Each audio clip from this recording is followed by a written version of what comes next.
start now.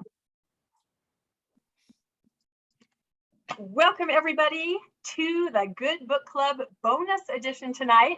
My name is Rebecca and it's Wednesday, July 13th at 7 p.m. and we are here joined by our amazing special guest, Nan Osborne.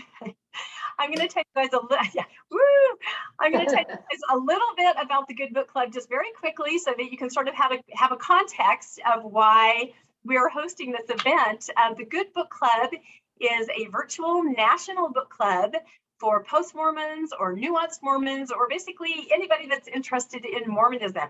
And we've been running for about 2 years now with members all over the country. And we read a book a month and just have a wonderful time discussing it once a month. Our philosophy is sort of, now that we know what we don't believe, let's find out what we do believe. And we do that by reading all kinds of books, all topics, art, history, philosophy, science, everything you can think of. In addition to our regular book club meetings, we sometimes have these bonus events. And those can be something like if we'd like to learn about something that maybe we don't know about. We had one recently about coffee, right? The mysteries of coffee. Maybe that's something, if you're more of a post-Mormon, it's new to you. We've had bonus events where we talk about just a topic that we're interested in. We recently had one on evolutionary psychology. Why do we think what we think? And then we often get involved in media that has to do with Mormonism that's out there. We recently had a discussion on Under the Banner of Heaven, and that's where Mormon No More fits in. Our book club members anticipated this. We knew this was coming out. We started watching and we absolutely loved it. And the consensus sort of was that the person that we identified with the most, the person that spoke to us, was Nan. I think that she's the mom that all post-Mormons wish that they had. And she's also somebody, the kind of mom that all of us would like to be. And I especially identified with her about a decade ago. I had a situation where I found myself having to choose between the mental health of my oldest son and his attending church. And without hesitation, I chose, you don't have to attend anymore. And when I saw Nan making those decisions to choose her children, I'm getting goosebumps just talking about it right now. I knew she was somebody that I wanted to know more of her story and know more about. So we contacted her and she so graciously agreed to come on and talk with us tonight. So I think our format is going to be, we'll let Nan talk 5 or 10 minutes, however much she would like, to kind of get us up to speed with what's going on and where she's at right now. And then we'll just start answering questions, probably for about an hour. So enough chatting from me. We will now move to our amazing, wonderful special guest, Nan Osborne. Thank you. Thank you very much. Can you hear me okay? Okay. I am so happy to be here. My son, my tech son, who works at Microsoft, said, Mom, if you're going to start doing things like this, we need to make you legit. So get out that new laptop that I gave you, and I'll show you how to hook it up to Bluetooth and all the things, so it'll be good. And of course, it took longer, and I'm on FaceTime with him while he's trying to show me what buttons to push and do. And I thought I was doing it in plenty of time, but I don't know how legit I really need to be. So we'll just go from there. First I want to say that I'm just a mom. I'm just a mom whose daughter happened to get the attention of a producer in New York and do a show. I'm not somebody who has all the answers or who did it all perfectly or can tell anybody else how to do it. I'm just Sally's mom, and whatever she thinks is a good idea and she wants me involved, I'm always going to say yes. So that's all I am. A little bit about myself. I was born in Salt Lake City and I grew up in Utah. I was born into a loving family. I'm the oldest of 3 kids. terrific family. I have pioneer heritage on both sides. My great uncle is Heber J. Grant. Most family home evenings when I was growing up centered on our revered pioneer ancestry, and we would tell stories about all they did and the sacrifices they made for us, and how it's our duty and honor to keep that alive and to stay on the path that our pioneers started. It was very much a part of my growing up years, the idea that it was my responsibility to carry on this church, which I loved, which I thought was terrific. My dad was my very best friend in the whole world. He was kind and understanding, and he was my best friend.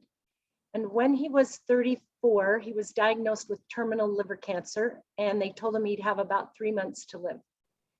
And he was in the stake presidency. So they came home from the hospital, and the whole stake filed through our living room to say goodbye to him, and we all cried. And he didn't get worse. He got a little better, and he gained 10 pounds. And then he got sick again and was back in the hospital. And then after a month, they let him come home, and he got better and he could start to eat again. And after 3 months, he got sick again. And we did that for 15 years. It was, my dad and his health was the center of everything in our home. And many times he talked to me about how he had built our family on a rock. And it might be raining hard and the winds might be blowing, but by dang, this family will not fall. And you being the oldest, you've got to keep everybody going. He died when he was 50, just turned 51. And he talked to me 2 weeks before he died and just made sure that I knew my responsibility. And boy, I took that so seriously. So all of that is what I started out life with. I got married at age 19. We had 3 kids, about as fast as you could have 3 kids, 2 boys and a girl. Sally was the girl. She was a handful from day one. I told my husband, time out, I gotta catch my breath. He joined the FBI as an FBI agent. So we left Utah a couple years after we were married, and only 2 months ago moved back. So we were gone for 40 years. The FBI moved us to 10 different states and 3 times overseas. So the kids grew up everywhere. When Sally was 10 years old, I decided I'd caught my breath long enough, and we had 2 more boys, which Sally helped raise very happily. But they were all raised all over. Our 2 youngest were raised in Beijing, China. And we were there for a while, quite a while, and that's what they call home. I think you know, probably from the movie, from the show, that up until about 5-6 years ago, we had the family that I'd always imagined we would have. Everybody, you know, 4 Eagle Scouts, 4 returned missionaries. The 4 out of the 5 that were married in the temple. It was all the way that I pictured it was. And then an earthquake happened. And our second son, Alex, called to say he, after 2 years of study and angst and every hard thing, he was leaving the church. And I thought I would die. I said, don't be ridiculous. You can't just leave the church. That's not a thing in our family. You can't just do that. And I said every wrong thing. I said, how will you ever raise your family? How will you survive? Within a couple weeks, Sally and her husband called and said, in a similar, very kind and compassionate fashion, we're leaving the church. And then it wasn't long after until our oldest son called with the same news. So in a matter of 6 weeks, all three couples, their kids, everybody was out. And it was the most devastating thing that I had ever experienced. I took my responsibility as a mom so seriously. So when they left, it took Rod and I quite a while to find our footing. And Rod said, we are just going to start a serious study. We are going to show these kids where they've gone wrong. And we're going to help guide them back. And they'll see that they were misled. So he and I started studying more than ever. We started with rough stone rolling and we moved on to everything. It took us probably 2 years to get through everything Deseret Book had and the BYU scholars and all that. And it left us with kind of an uncertain feeling of the acknowledgement that a lot of what we were reading was biased towards the church. So my husband said, do we dare start reading things that are non-sanctioned? And so we started down that road. And of course, I'm sure all of you know that bit by bit, that just leads to more questions, more, new understanding. And it took us another couple of years of studying. My husband's not much of a reader ordinarily, but he's read 200 or 300 books and listened to so many podcasts and just really become, I don't want to say obsessed, but it is what he thinks about all day, every day, is church history and all the new information that we have found. He uses the words profoundly disappointed to describe how he felt as he continued his reading and our reading. Our two youngest sons were on missions during the time when all of this happened.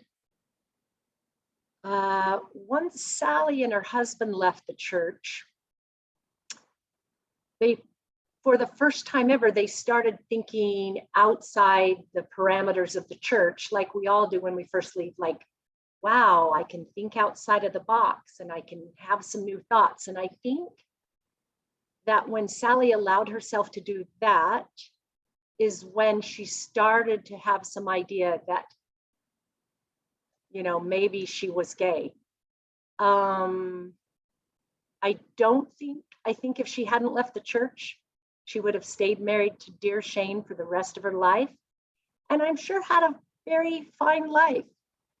But she figured that out when she met Lena, and they moved pretty fast. And Sally called to tell us. We did a much better job with our response to that than we did when the kids had all left the church. And I feel like the reason we were able to respond so calmly and with love was because we had done it so poorly before, and it had been long enough for us to recognize that how we did it before was not appropriate, and that doing it with love was how we wish we could have done it. And I used to tell my kids, I've apologized to all of them 1,000 times for how I responded when they left the church. And I would say, if I had a do-over, this is what I would do, and this is what I would say. And the day Sally called to tell me that she was gay, in my head, immediately, I know this was my do-over. I knew it right away. You are getting a do-over here, Nan. Do it right. And I was able to respond well and with love. When our two youngest boys got home from their missions, the family they left was looked totally different than the family they came home to. Shane was a brother to them, and he was home crying in his soup, and here was Lena. I think when our youngest son Joe came home, Sally, actually the day that Joe came home, we all were at the airport. Welcome home, Joe. And then we went out to lunch, and after lunch, we said, okay, we need to go help Sally and Lena move into their house that they just found to move in together. So right then, that very day, that's all the welcome home Joe got was, you know, maybe 2 hours. And then we went straight to this house that we'd never been to. I had met Lena once, no one else had met her. The family met her, and we just said, okay, tell us what you want. We started moving furniture and putting together beds and doing all the stuff. We got to know Lena's kids. Joe stayed a couple of weeks with them, brave young man, and so that he could continue to help them before it was time for him to start BYU. And during those weeks, he came to see that his sister was the wonderful, perfect sister that he had idolized his whole life, just the same as she was before he left. So it did not take him very long to decide he could not be part of a church who said Sally was a different person than she was before. So he left. By then, it was not old hat, but I was not shocked, and I was able to respond at least calmly, if not perfectly. And so, yeah, all of that happened 3 years ago. We all learned to love Lena and her 4 darling boys, and they were wise in waiting some time before they got married. I didn't know when Sally introduced me to Lena. I thought, you know, are they planning to get married next month? We didn't know what. They were moving so fast. So they waited 3 years to get married, and the wedding, you only saw a glimpse of it on the series. In real life, it was magical and the best party any of us have ever been to. And that's where we are. I'll tell you a little bit, the way that the show came to be. Sally and Lena, after they'd been together for a year, took some pictures on the beach. They live on Huntington Beach, just right across from the sand. And they took some pictures with all their kids with some rainbow clothes, and joined an Instagram site called Same Sex Parents. And they posted one of their pictures on there. And you've seen those 7 darling kids. They're as cute as could be. And so are Sally and Lena. And the photo got a lot of attention. A producer for Diane Sawyer in New York City, who's also a lesbian and also is married and has a child, is also on that Same Sex Parents Instagram page. And she saw the picture and told herself, this could be an interesting story. This could be a passion project for me because it's so close to my own heart. So she called Sally out of the blue one day, and they started talking, and that led to a meeting and another meeting, and one thing led to another. And they decided that Sally and Lena agreed to let them film them for a documentary. And at first it was just going to be maybe 20 minutes on 2020. And then they said, well, maybe it'll be an hour documentary. So the film crew showed up in May of 2021, and it was little Ozzy's birthday, and Rod and I were in town to celebrate his birthday. And as we were driving into town, Sally called. They hadn't told us about this whole idea of doing a documentary because they weren't quite sure how it was going to go. And she called and said, Mom, I've got news. We're doing a documentary. The film crew is here right now. When you get here, they're going to put a mic on you, and they're going to be with us for all 4 days that you're in town. And, you know, we were just so surprised. And We asked a million questions and Sally didn't know the answer to any of it. So we just said, okay. And we showed up and she had GoPros all over her house, GoPros in her car. The whole shebang was already going when we arrived. And sure enough, they put mics on us. And for 4 days straight, they filmed. They put together a 15-minute teaser and then sent it to the decision makers in New York. And they said, not only do we want to do this, but after seeing Rod and Nan and this whole Mormon aspect of how they felt about it and how it was harder for them when Sally left the church than it was when she came out. And that seemed strange to us. And they said, we're going to pivot. And this is going to be Sally and Lena's story, but it's also going to bring in Sally's family and other people that had been on Sally's podcast and things. So then it kind of changed and they filmed all of us for an entire year until the wedding day just 2 months ago. So it was nothing any of us expected. And it was super scary. And because it's a news program under ABC News, they don't pay you anything. So nobody made any money. And you have no idea how they're going to edit it. So it seemed like every time they talked to me, I ended up in tears every time. And I just knew they were going to edit me to be the crying lady behind in the background in every scene in every episode. So when it came out, I was really surprised that they showed very little of me crying because I cried every time. They had a whole entire year of footage of Sally's whole family. We lived up in just outside of San Francisco. They came up and stayed up with us several weekends and filmed us with friends, filmed us going to church. So it could have, they have hundreds of hours of all of us on the cutting room floor right now. And we were all so nervous about what the show would look like. And we are all happy and relieved at how it turned out. So that's enough of me talking.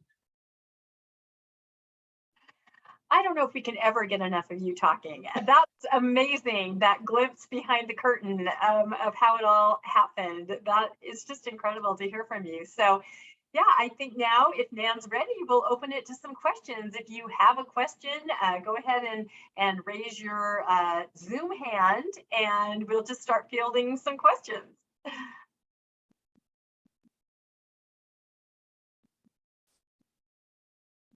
Melinda, let's start with you. All right. Hi, Nan. I'm so happy that you are here. Thank you so much for taking some time out to talk to us. I thought the show was so well done, and I had no idea it could have been anything that you had suggested it could have been. So I think my main question I have a million for you, but I can't take the whole night. But my main question is, could you tell maybe just a little bit more about when you and your husband left? Did you leave at the same time from the church? Because in the show, they show you like putting on your pins and going into the church, and then they show you pouring shoulders. So I just wanted to know a little bit about that transition for you. Okay, thank you for asking. I will give you the shortened version. Yesterday, I did a podcast episode with Sally and Lena, detailing my whole faith transition from beginning to end. Sally kept telling me that people are writing in asking that exact same question. Like, we saw your mom all in, and then at the end we saw her all out. What happened in the middle? So she wanted to do an episode about that, and we did over an hour episode about it. My faith evolution was not exactly typical. I didn't have a shelf where I put things on and resisted thinking about them, and then things kept piling up, and then one day the shelf broke. That wasn't me. It was probably my husband would describe his maybe a little bit that way. like I said, I grew up with pioneer ancestry. I grew up with this enormous responsibility on my shoulders to carry our family forward that my dad had given me. I thought about my dad nonstop. I mean, even to this day, and he's been gone 32 years, I think about him, maybe not every day, but almost. He was just the greatest person ever for me. And I made a lot of decisions in my life based on what I think my dad would have me do. So as I grew up and went to college and went to institute and started hearing about Joseph Smith's polygamy and a few things, my answer to myself was, well, Heavenly Father's got this figured out. He must have a good reason. I had 100% trust in Heavenly Father, and I just knew he had my dad up there. He was taking care of my dad. He had me and my family down here, and I considered myself kind of like maybe a kindergartner who just didn't know all the answers yet. And I was very content with that. Some of my friends got so upset during institute class one day when we were having a polygamy discussion. And they just said, you know, this is so wrong. And I just said, guys, we don't have all the answers. We're just little babies compared to God. He knows what he's doing. Just trust him. And it didn't make me angry. It didn't make me, question my whole faith. I just trusted Heavenly Father. And as life went on, that's what I continued to do. So anytime challenges came up, anytime something new came to my attention that I was unaware of, I just said, well, I trust Heavenly Father with all my heart, and he's got a plan that goes far beyond what I could ever understand. And B, I would never question anything my dad taught me. So it's okay. We'll just let it be. And I just press forward. When my kids left the church, I felt like I had followed the church's recipe to the T. I mean, we did not miss scripture study. We had family home evening. We did all the things. The kids were, involved in everything, went to EFY and all that good stuff. And I followed the recipe and put them in the oven. And then when they were 28 years old, I opened up that oven to take them out, and it was not what the church told me I would find. And so when they left, it just rocked me to my very core. I knew I had done my very best job. I made 1,000 mistakes raising kids, like we all do, but I had done my best, and I'd followed the rules, and it didn't work. So that was my first time to think, what is this big plan? Why is Heavenly Father telling me one thing through his prophets and through Relief Society lessons, and then I'm finding out that it doesn't always work like they say it will work? So that was, I didn't allow myself to be cracked open enough to really say, so does that mean maybe this church is all wrong? But I did allow it to make me think, I need to question a little bit more. So my mind was a little bit more open. There was a general conference talk somewhere in that time frame, maybe 2 years ago. I can't think who it was right now. But they said, if you leave the church, you're just on a slippery slope down to the gutter. You are going to take up worldly pursuits. Your children won't have an anchor. Nothing will matter. All the meaning will go out of your life. And as I was watching that conference talk, I thought to myself, I have 4 kids who are living proof that you are wrong. And I had never felt a feeling like that before. Like, you are dead wrong. My kids have every bit as much as integrity. They are, upright citizens, very intentional, dedicated parents. They are all the things that you would want your children to be, and that they were before they left the church. And I sat there and said, if this guy is so wrong, then maybe God isn't speaking to our leaders in their ear every day. And maybe there are other things that might not be exactly right. And maybe they don't speak for God in every way. And that probably was my first real tipping point of, I am going to think about this and I am going to question. And so with all of our reading and studying and me starting to realize that everything was really a mess, with church history, especially with policies now, I got to the point, and my husband was about 6 months ahead of me by this time. He was ready to call it quits. And I couldn't let go of my dad. I was gripping so tightly to my dad and the trust he had in me.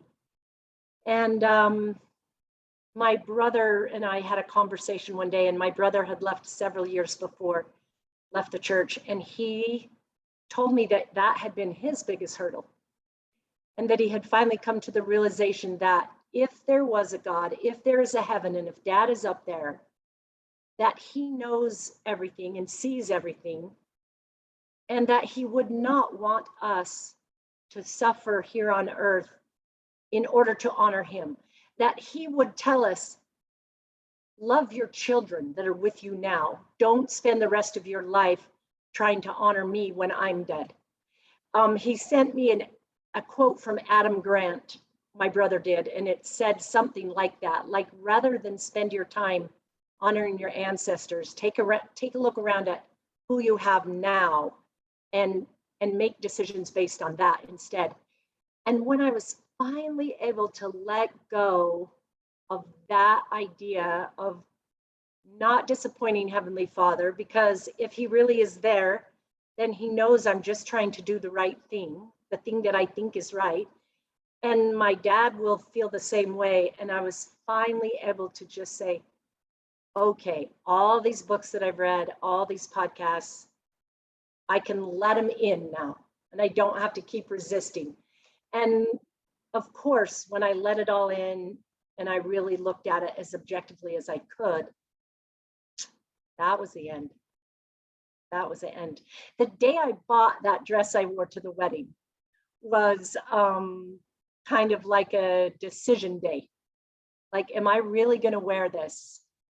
Then this is saying something, and this is a big step. And so yeah, that's my faith transition in a nutshell. Thank you. And you wore the dress very well. Thank you. Yeah, I think that dress itself is almost one of the stars of the series too. Everyone's about that. And I have to say, when your son said to you, Mom, I've never seen your shoulders, and then he said, you look like you, that describes it so perfectly. When you have the freedom to be yourself, whether it is wearing something you want or saying something you want. And it was also, I thought, almost very poignant when, he said, you now can be like you. That was just a moment for me, for sure. So Yeah. Landon, I think you had a question, and then we'll go right to Tom after that too. Yeah, that was our favorite part. We were cheering when you wore that, when you came out in that dress. So we love that moment. Thank you. So I wanted to thank you, because so many of us who have left the church, or those that are struggling to leave the church, I think they say, what's going to happen to my family? And as I watched the show, you and the relationship you had with your family, no matter who was leaving or what was happening, you guys were always loving each other. It was just, you were always laughing and together and having fun. And you showed that you can leave and you don't lose your family. It's not a miserable experience. You can be happy and leave the church. And so we really appreciated that from you. So the question I have for you then is, you made it look so easy with the different people leaving at different times, and that you were so happy Was it that easy? Did you have times where it was struggling, or did you have the secret sauce that you were always that way with your family, that you just are that way, always happy together? Well, I think that we we all had tight relationships while the kids grew up. We were very close. We're a family who likes to take on adventures, and we did a lot together. And so we were lucky to have a solid foundation there. But that does not mean it was easy. It was not easy. When my first son left, we had the conversation on the phone. He was living in the Dominican Republic at the time, and we already had tickets to go visit him in like 3 weeks. And I didn't want to go. I was too hurt. I thought he had flushed everything I ever taught him down the drain. We went anyway. The trip was okay, but there was an elephant in the room. And so then we would talk about it until 3 a.m, and I was crying and my son was trying to explain, and then we wouldn't talk about it for a couple of days, and it was rough. His wife was not happy with his decision at first. It took her a couple of years before she left after that. And so there were hard spots. When Sally left, oh boy, I mean, I have 4 sons and Sally, and she's my best friend, and I'm hers, and we talk about everything. And Sally was the gospel doctrine teacher at the time, and she was young, and she was so good at it. Her bishop said, "We are never going to release you. You're the best one we've ever had." And she would call me every week, "Mom, have you got a good story for me about the word of wisdom? That's what it's about this week. I need some help." And then I would call her and say, "Okay, I'm having this activity for the young women. What do you suggest?" And I mean, the church was everything. And when we'd go visit her, I would sing the kids' primary songs when I sang them to bed. And just, it was like probably all of you experienced, it was the center of most everything. So when she left, we went down to visit her maybe a month after for something. And we had a couple of good talks, and we tried. And when we got in the car to come home, I just shut that car door and started bawling. And I cried from Huntington Beach to San Francisco. And I yelled, and Rod was driving, and I said, "She says this isn't going to change our relationship. What is she thinking? she doesn't even know. Am I just going to have small talk with her for the rest of my life about the weather? We can't talk about church. I can't, can I pray with the kids? Probably not. Can I sing in primary songs? Can we, what are we even going to talk about when we call on the phone?" I thought it was the end of my friendship with Sally and my relationship. And I thought we will forever be just trying to think of things to say to each other. I mean, that's a very naive thing to think, but that's exactly what I thought. So it was rough. It was rough. So I had to go home and basically get over myself and realize this wasn't about me. When my first son left and I told him, "You just flushed 20 years of my hard work teaching you down the drain," as though he was doing it to me. And I had to really go home and get all the tears out, and then really think about, my kids love me. They would not hurt me purposefully in a million years. I'm sure it was very hard for them to tell us. And I just had to get over myself and say, "Nan, this really has nothing to do with you." And once I could do that, I could tiptoe my way back into a normal relationship with Sally and Alex. And I described it as like our whole family was hiking up a mountain together. And Rod and I were at the front, and all the 5 kids were coming. And we got closer and closer, and everybody's just following along like they should. And then suddenly a giant crack opens up in the mountain, and there's a big deep crack that goes down, and Rod and I are already past that crack, and the kids are on the other side. And we say, oh, they're clear over there and we're clear over here. Oh my gosh, our family's broken in half. That crack is so big, there's no way we'll ever get over it. What are we going to do? But every phone call that went well was one little plank of wood over that crack. And then we'd have, you know, a family Zoom chat when Grandpa died, and we all got on there together, and it went really well. So that was one more plank across that crack. And day by day, conversation by conversation, we started to build a bridge across that crack. It took a long time. It took a long time. I think maybe twice during those first 6 months, Sally called me and said, can I just be really honest? This is what you're doing and saying that's hurting me. And I love you, Mom, and I know you would never hurt me on purpose. So I want to tell you this for both our sakes, because I want us to be how we've always been, and I know you do too. So she was very generous in being patient with me. And we kept putting planks on with all the kids until the bridge got strong enough that the kids could come across, and we could go back the other way and go spend time at their house and not sing primary songs. I mean, I had to Google bedtime songs for kids that don't mention Jesus, you know, so that I could show my love to the kids and my love to Sally in a new way. And so we would go across the bridge back to their side in ways like that. And then they would come to our side. And now that bridge is so solid, it is made out of pure concrete, and you can't ever tell there was ever a crack there. And I am happy and proud of us, and proud of my kids with each other, because, you know, they didn't all walk away at the same time. And my first son, my son Alex, who left first, he was talking to Sally's husband, Shane, and the two of them were reading together. And then Shane carefully tiptoed and talked to Sally after about a year. And Alex talked to his wife. And so they were talking to each other. And then my oldest son kind of joined in, and one by one, they went. Somebody is asking me what broke the very first son's shelf. And I tell you, it was the book Rough Stone Rolling. His wife had read it, and she thought it was great. And she loved knowing more about Joseph Smith. And she said, here, honey, you should read this.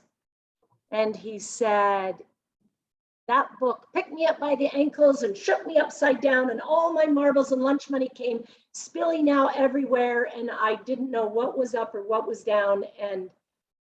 And I couldn't manage all the thoughts that I had. And so he was kind of like us. He started reading a few other faithful stories, books, and then quickly shifted to Reddit and all the other things, found John DeLynn and all that stuff. So he told us later he did have a shelf with things that, you know, certain things that happened on a mission, and certain, you know, the first time he went through the temple was very difficult for him, and he got over it pretty quick, but he tells us now that he really didn't get over it quick and that it really bothered him. So he had quite a few things on that shelf when he read that book, and finally it cracked, and there it went. Yeah, I think that book has done a lot of people in. When we read it in book club, boy, that was quite the discussion. So no, I love your story. I love the fact that instead of pulling away from your children, which I think a lot of us have experienced, you pushed forward fiercely, determined to regain the relationship. Yeah. And that's something different. A lot of us have experienced the opposite, where people, the things you described, pull away. It's just too uncomfortable. You don't know. But here you are Googling bedtime songs so that you can fit it. No, it's amazing. It speaks volumes. It gives me goosebumps again.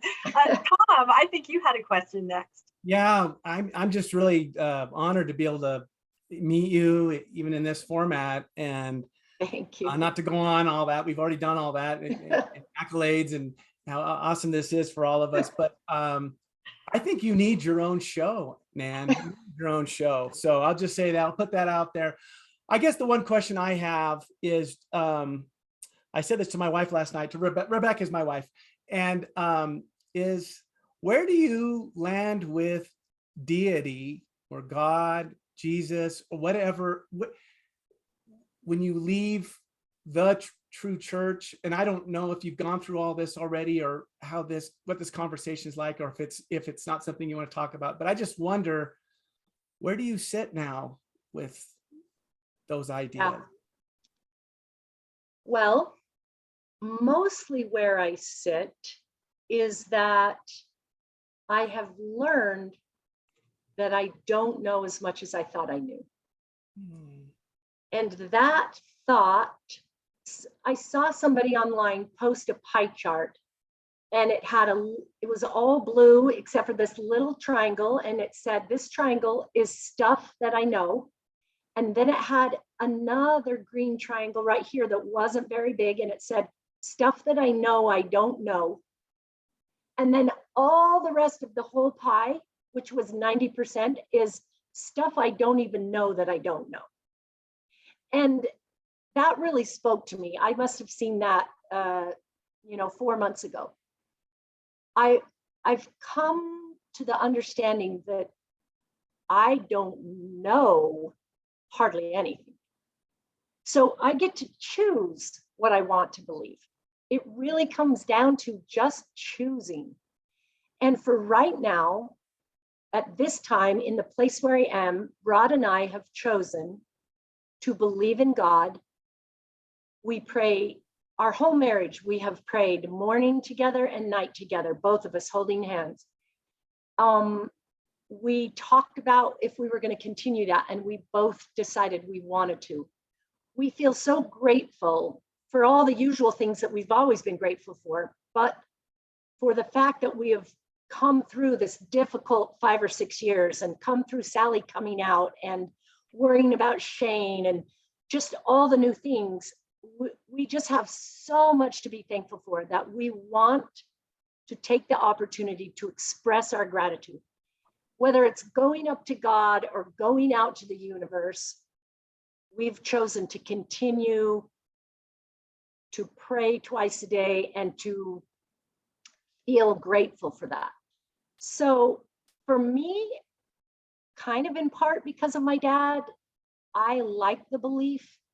I'm going to choose to believe that my dad's up there. My mom just passed away last year after being a widow for 32 years. And the idea of them being together again is the happiest thing ever. And I'm going to choose to think that. And I acknowledge that there's a good chance I could be wrong, but that's okay. That's okay. And so that's where we are right now. Great. Thank you. You need your own show. Seriously. That was awesome. Your own show. No, and I'm taking notes here. Just that you say, Wonderful. when you know you don't know, you're free to choose. I mean, What a freeing idea, what a positive idea, what a beautiful idea. When a lot of people on the other side of religion, they don't know, they're lost, they feel dark, they don't know how to, regain that positivity. So I love that. You have chosen that. Goosebumps again. Brian, in the church, a lot of times we market ourselves one way, but then in reality, in the day-to-day, it's not that way.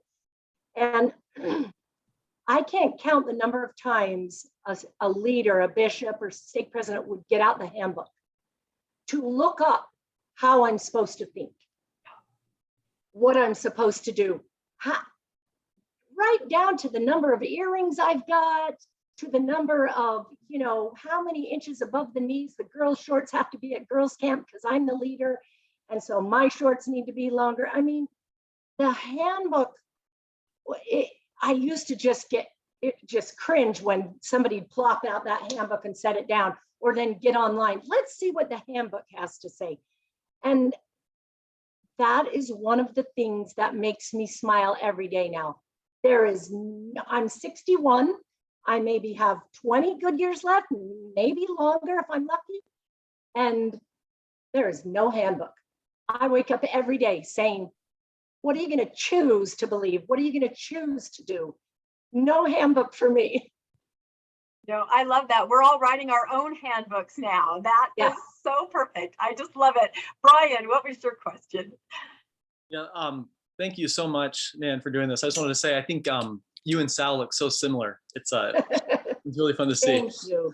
I'm going to ramble for just a bit so I can set up my question. But when I was watching the show, and at first the show kind of portrayed you, even when Sal first came out, as you were still in and believing. I don't know if that Very was true. was that Very accurate true. to the timeline Yes. of things. And when Sal came out as gay, it looked like you were still very in the church. And then there was a final episode where you had kind of said in the show, like, and now at this point, I'm out. And I will admit, when I first heard you say that, I was a little disappointed at first, not because I think anybody should stay in the church. I'm not in the church. It didn't work for me, and I couldn't continue to engage in an authentic way for myself. But the way that you were so loving and supportive of your daughter, I just thought there's going to continue to be people, kids who are LGBTQ and need love and support from within this church community. There's still going to continue to be members, and the church needs people like you. And if everyone that could act like that leaves, it's just going to be a worse place for those who are still in and for those who are marginalized and on the margins of things. Yeah. And I thought to myself, there are people who maybe through a faith transition, they realize maybe they don't believe things the same way. But for them, the church can still be a spiritual home where it can still be their base to engage with spirituality, even if they don't believe things literally the same way they used to. So all that's the preamble. My question is, through your whole process, especially with you continuing to choose to believe in God and to engage with a sense of spirituality, did you ever feel like you could engage with the church at all, and that it could be a spiritual place for you, and you could be one of those that's kind of changing things from within, which is needed? And I guess did you ever think about that, and what led to where you are now, where you couldn't do that? So as soon as you started getting to the point of asking question, I knew exactly what you were going to ask. And I thought about it before I said those words on the last episode. I thought about it 1,000 times afterwards, that in a way, by me saying on screen that I'm leaving, I just lost credibility in a way with, I wish I could teach. I wish there was a calling in church where it was how to manage when your child leaves the church, or how to handle it when your child comes out as LGBT. We have, how many classes have we had on food storage and on preparing for a disaster? We have, we're all supposed to put together a 72-hour kit and a backpack for each kid under their bed that we can grab and go. And we need food storage kept in our house, and they give us a book that tells us how many gallons of water per person.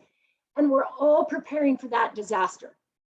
I mean, we just moved to Utah 8 weeks ago, and our next door neighbors have enough food storage to feed all of Provo. And they have a whole room in their house just to hold their food storage. And I think I can say with pretty surety, I don't like to say anything with real surety anymore, but I would be willing to bet that there is a far greater chance that one of their kids or their grandkids is going to leave the church or come out of the closet long before there's any disaster where they need to get into that food storage, long before they're grabbing their 72-hour kit and going. Yet, do we have any classes on that? Do any of us have a room in our house just for building relationships? Do we have a room just for repairing relationships or talking about hard things? Do we have classes on how to talk about hard things that get real? We don't. And I wish there was a class like that in the church, and I want to be the teacher because I've learned the hard way. And I kind of, once we got into this filming, I could kind of see that that was how the producers were going to make me, as this mom who was still believing but loved her kids so much that she was learning how to love them in these new ways. And I wanted to be that for all the Mormon moms, all the people my age who are trying not to think about their granddaughter who wrote them an email that said she was gay. And they wrote back, of course we still love you, but don't ask us to put a pride flag up. You know, I wanted to be the captain of the teaching all those people. So truthfully, when we were waiting for it to come out, we had about a month between the wedding day and then when it came out. I talked to Rod about it a lot. I'm like, maybe I hope they don't show that I said that. Maybe then I can be the person that the other Mormon moms can look to. And I'm afraid if they show that, they're going to be able to say, see, that's what happens. That's what happens when you walk across the bridge to their side on occasion and you listen to their ideas. You end up going down that slippery slope and then you're out too. So the truth is I can't do anything about it now. It's out there. So I have to let that go. When the last probably 8 months of church, when we were living outside of San Francisco, is when we were really, especially my husband, it was getting harder and harder. He was a head councilman, and every month he gave a talk on Jesus said, love everyone. And he couldn't think of new ways to say it, you know? And I was raising my hand and saying, how would this lesson feel if somebody was in here who was questioning their testimony? How would they feel about this lesson today? Can we talk about that for a minute? And some people didn't like that. So when we left, and we didn't tell anybody in California that we were leaving the church, and the show hadn't come out. We didn't know if they put my part in there anyway. We drove off and came to Utah. We had made a decision a couple of years ago that we thought Utah would be a good place to retire for a lot of reasons. We came here, let me see, I'm losing track of my thought, just one second. Oh yeah. So we bought a lot in Mapleton a couple of years ago when some friends of ours did, and we decided this would be a good place to come to. And so when we arrived, our friends who had moved here a year earlier said, hooray, hooray, you're finally here. You can start building your house on this lot. And you're going to love the ward so much, because we hadn't told a soul. And you're going to love it. And it was Easter this year. Oh, come to church, sit by us for the Easter program, and then come to dinner. So we went 2 weeks to church in Mapleton. And of course, and my intent was, we're just going to go. That's going to be all our friends and our neighbors. And I'm a grown-up. And now I can choose to think what I want. So I can be somebody who just shows up. They have a term for it here, PMO, physically in, mentally out, I think, which I had never heard before. And I said, okay, I can be one of those people, and we'll just go enjoy the camaraderie, you know, give little nudges about LGBTQ and try to help people. And I tell you, 2 weeks was all I could do. And of course, everyone was so nice to us. And of course, they're great people and doing great things. But once you have those blinders off and you hear a talk all the way from here, instead of only hear a talk from here, you just hear the hypocrisy, and you guys all know this way better than I do. And 2 weeks, and we left church, and as we drove back to the place our hotel, I said, I can't do this. I can't be a PMO person. And Rod said, I said, you can go, hon. You go as much as you want if you think this is something you can do, but I don't think I can do it. And we haven't been back. So I have lots of thoughts and emotions about all of that, but for us right now at this time, I can't do it. Maybe once I've lived in Utah a year and I'm all comfortable with the lingo again and all that, maybe when we build this house we think we're going to build, then I could go. I don't know, but I'm not going to worry about the future. I'm just going to think about now. And for right now, I just can't do it.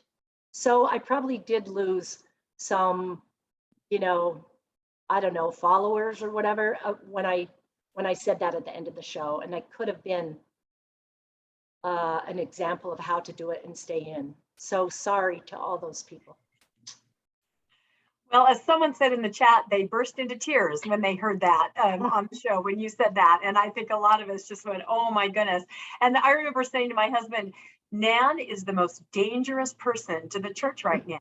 And it's impossible to discredit your story. A lifetime member who did everything right and then chose love. You didn't leave to sin. You didn't leave because of all these other misconceptions that they have.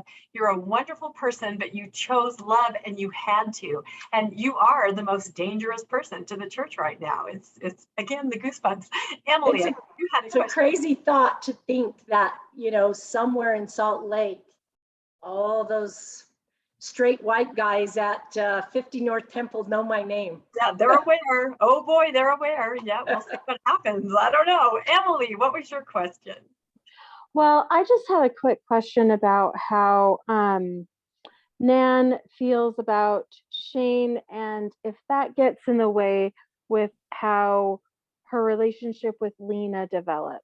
Because at least for me, and my situation is completely different, but I'm in a happy heterosexual marriage, but I came out to my family as bisexual when I left Mormonism to try and help them understand why I had so much hurt and anyway, but it didn't work. They didn't understand, and there were a lot of really hurtful things that were said, but mostly my family was worried about my husband, and they were more worried, it felt like they were more worried about him and how my sexuality affected him than they were really worried about how they were showing me love. And I'm not sure if it's just the way it was edited, but a little bit in the show, it feels a little bit like, especially because your sons, grew up thinking of Shane as a brother, they almost, it almost seems like a little bit that you still wish Shane was your son-in-law and Lena is someone you put up with.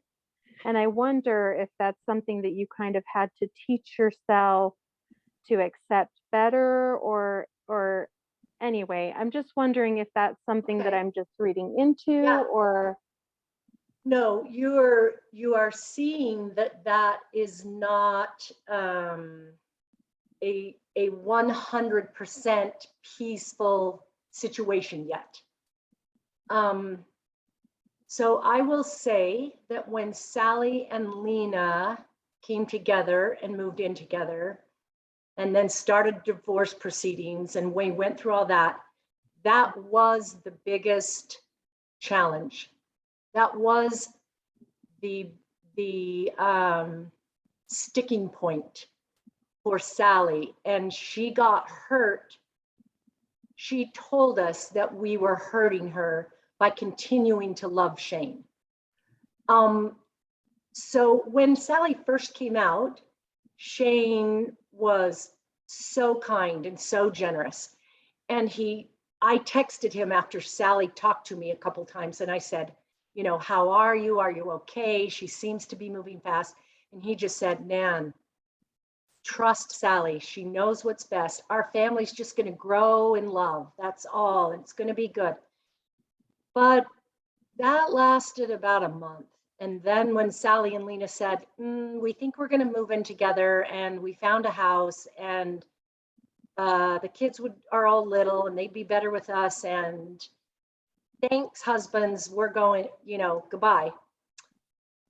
Shane's eyes were open, like, I just lost everything. They'd been married 14 years, and I just lost everything in my life that counts in one fell swoop. And he suddenly just, it just dawned on him, oh my gosh, my life is over. And, they've been out of the church a couple of years, and I think that boy, well, I have to be careful what I say on here, but he drank himself, into a curled up ball on the couch that didn't even know what time of day it was. And he was so despondent. And it had only been maybe a week after it dawned on him, Sally was scared for him. And she called me and said, Mom, you got to come down and help Shane. I don't know what to do. I can't physically get him off the couch. Please. And I flew down there and tried to help him. I'm a nurse, and I tried to talk to him about you can't have alcohol and this drug at the same time, and tried to help him. I mean, we love Shane. My kids have all teased me since Shane joined our family all those years ago that I like him better than any of them. And he is just the favorite. And we all, Alex considers him his very best friend, and we just all love him. He has been so good to Sam and Joe when they were little. He helped raise them. And anyway, we couldn't, so when Shane got to that point, Sally wanted him to buck up, and she wanted him to just realize, I'm gay. It's not that I don't like you. It's not that I don't love you as a person. You're a great dad. You're a great friend, but I'm gay so long. And you got to get on board, Shane. And we as outsiders could see that wasn't going to happen. And so we became, we were kind of caretakers of Shane and his mental state for some time. We would stay down there with him at his house and different things to help get him through this. And Sally felt like, what the heck?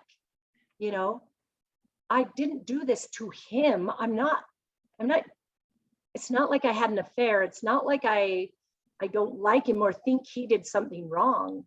One day I told Sally, if a person has a broken leg and there's 5 broken bones, and from the top to the bottom, there's breaks, it doesn't matter if he got those breaks from falling down the stairs or from somebody purposefully hitting him. It still hurts really bad. So you can't expect him to just say, well, this isn't really Sally's fault because she didn't know she was gay, so I guess I'm fine. That is just too much to expect. And there was tension for a while. There was certainly no harsh words or harsh disagreements or anything like that. But there was some tension where Sally said, you guys are so nice to him and he just needs to grow up, This is all in the very first few months. And it took her a while to recognize that his pain, just like she said, I didn't cause that, it's just because I'm gay. She needs to realize now the fact that he doesn't want to be best friends with Lena. He's not doing that to be mean to Sally. He's doing that for his own mental health. He's not in a place yet where he can hang out with Lena. But I tell you, that boy has come so far. He couldn't say 2 words without crying for a year. And you saw him on there. He's the most tenderhearted, sweet, kind, soft-spoken guy. And it took him a while, but he has come miles, and he will keep coming miles.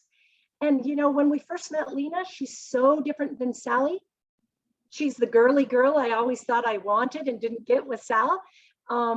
So I didn't even know in the very beginning, like, how to communicate about all the things she was into. But it didn't take us long to just embrace Lena and those 4 kids wholeheartedly. On our second visit to SoCal, we went down almost once a month, and we would stay 4 days over a long weekend. And I read bedtime stories to Lena's 4 little boys, and they were just, Lena's family isn't super close. And so they hadn't really had much in the way of grandparents. And those boys they were eating out of the palm of my hand, and they were so cute. And I looked at Lena, and she was just crying. And afterwards she said they've never had something like that. And I told them all, I'm your grandma now, and you can call me grandma, and you can talk to me. And boy, they called us grandpa and grandma from that day forward. And when they got married in May this year, I told them all, I had this big ceremony where I said, it's now official and legal. I'm your legal grandma now. So now every time we tended all 7 kids while they went on a honeymoon for 8 days. Rod and I did, and it was craziness. But every night when I tucked them in, I said, good night, my official grandson. Good night, my legal grandson. And they would say, good night, my legal grandma. And we've just enveloped them into our family like they've been there forever. And Shane is okay with that 100%. And Lena understands, and Sally understands now that Shane will be part of our family forever. And all of that has been worked out. But those feelings you were expressing, I can't see your face, the one who asked the question, where you felt your parents were paying more attention to your spouse's pain instead of to your new discovery. Those are the exact same words Sally said to us. So don't let that become a big obstacle in your relationship. That's what I would advise. Give your parents time. Hold space for them while they figure this out. It's new for you. It's new for them. And, a year ago when you were happily married to this person, you wanted your parents to love him wholeheartedly. And now suddenly you don't want them to be so concerned with him. So you've got to hold space for your parents and give them some grace to just figure this out. And they'll come around, just like we all do eventually. Yeah, that's wonderful. You can't turn it on and then turn it off like that. And I think all of us felt a lot of empathy for Shane, who watched it, and we all wanted him to be okay. The scene, I think it was at the birthday party where your husband just hugged him, kind of slugged him, and it was just like Fix and See. They are just embracing him. They are trying so hard to make him feel good in this devastating situation that he's in through no real fault of anyone, but it's still, the pain is real. So we could tell from that your family was just embracing everyone, from Shane, the new grandchildren, and again, just leading with love. And I think that's making all the difference. So it's just beautiful to hear that. Just amazing. Tom, did you have another question? And then Melinda, and I think we need to let Nan.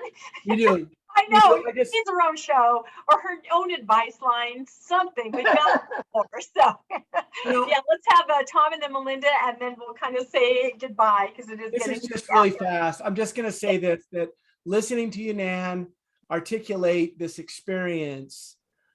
This is an experience that I do not think that we readily have been taught or experience or have experienced in our church life, where we have been this authentic or vulnerable or open, shame-free to be.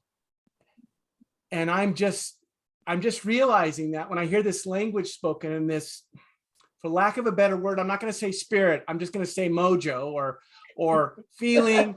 I'm going to say like, geez, where's this in the manual that people are walking away with these lessons? And it's almost like, you mean we leave? I said this in a comment the other day. I said, we leave to come back to ourselves, not necessarily come back to the church, but leave to come back to who we are. And we take that, which becomes this love that transcends all this, you know what? And my mother was divorced with 11 kids. I'm not going to go into it, but I'm hearing your story and I'm like, my mother had to have a great deal of love. And I hear it in you. I'm sorry, I'm rambling, Rebecca, but I hear it in you. And I'm like, oh, my mother used to think, oh, it's over, it's over, it's over. Oh my God, not this child. And then she's passed on. We're still here. Mhm. There's peace. Yeah. So thank you. God bless you. Whatever God, sorry anybody else, but whatever. I appreciate so much what you have said tonight. And I wish Thank you. others, not in a negative way, but other people, other members, other people that are swirling around the church, actively TBM'd or whatever, could catch some of this for what it really is authentic love. Thank you so much. Thank you. It's a true honor and and great thing for me to be able to talk about it, because I feel like the mistakes I've made and the missteps can be partially healed by talking about it and maybe helping somebody else do better than I did. So I'm happy to get this chance. Thank you. Oh, wonderful. Melinda, did you have a comment? Yes, and this can really just be a yes or no answer. I appreciate you having given up so much of your time tonight, but I've been trying to I haven't met your whole family, so I've been trying to make sure I've got them all, my ducks in a row. So is your youngest son, is he out now as well? Or is So your our whole youngest family, one or- is out. So we have 3 older kids and we had 10-year space and then these 2 boys. So the last 2 boys are Sam and Joe. Sam has pink hair and his wife was in the program at the end episode. And then the last one is Joe, and Joe is not married and Joe is out. Sam and his wife, Sam is 100% chemo. He is 100% out in his mind, but his sweet wife is not there yet. She's come a long way and he is being so patient and just saying, I am choosing love and I'm choosing my wife right now. And he said to us, we were with him just last week and he said, some weeks at church are really hard for me, but I'm choosing her and I will be patient for as long as I can be so that this doesn't cause any contention. So, sorry, what about Lena's ex-husband? Has he Oh, stayed or has he left? Paul is awesome. Paul is a teddy bear. He is he's not quite as, I don't know what I want to say. He's, Shane has built himself a community with tons of friends since the divorce, and Paul has been a little bit slower to do that. So it works out really well that he feels comfortable hanging out with Sally and Lena and the kids. And he is, I think from almost day one, he came over every Sunday morning for pancakes and they were just all a family. And he is awesome. And he has loved Rod and I right in, and we love him, and he texts us, and yeah, he's awesome. Yeah, he's had some hard things in his own life. He fought, in Iran and in Afghanistan. And so he'd been through his share of hard things and he was skilled at figuring it all out, So yeah, he's terrific. He and Shane are friends. Well, again, Nan, thank you so much. Yeah. I actually feel like your entire family needs its own show now, like the entire extended family. I think we would all watch that and we would absolutely learn so much. All right, I don't want to end, but I feel like we have. When I first asked Nan if she could, we typically have these bonus book club events on Tuesday night, and she said, no, I'm doing something else on Tuesday night. Why don't you tell us just very briefly a little bit about that, what you guys have moved to Utah and you've jumped right in your volunteering. Very exciting. Yes, we did. The first week we got to Utah, we went on a tour of the Encircle House. We had heard so much about it and we loved it. And we told them, we want to help. What do you want us to do? So we kept going a few times until we all figured out what felt best. And Rod and I are now the facilitators for the weekly parent meeting.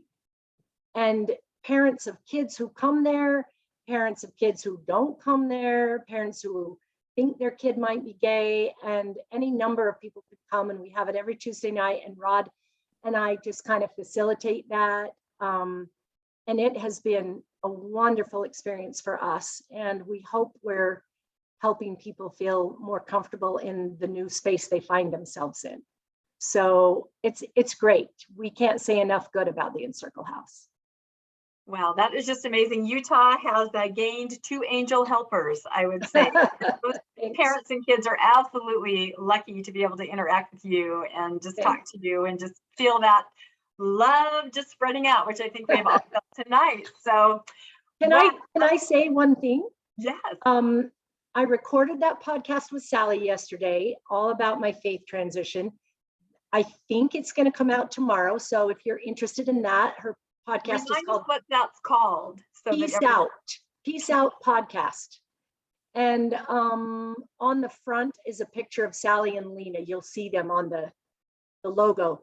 And then she gets a lot of requests with questions for me. So she's talking about having me on once a month and calling it Ask Nan. So that may happen, we don't know, but just check out her podcast sometime. And then if you have more questions, you can ask them on one of those days when I'm on there. Oh, that needs to happen. I'm sorry. Ask Nan. That Thanks. absolutely needs to happen. And I already have another gig for you with Stephen Pinecker of Mormon Book Reviews. We'll have to talk later. He said, I've got to get her on my show. And he has quite a wide audience. So I'm telling you, you are just launching. We're lucky that we got you right now.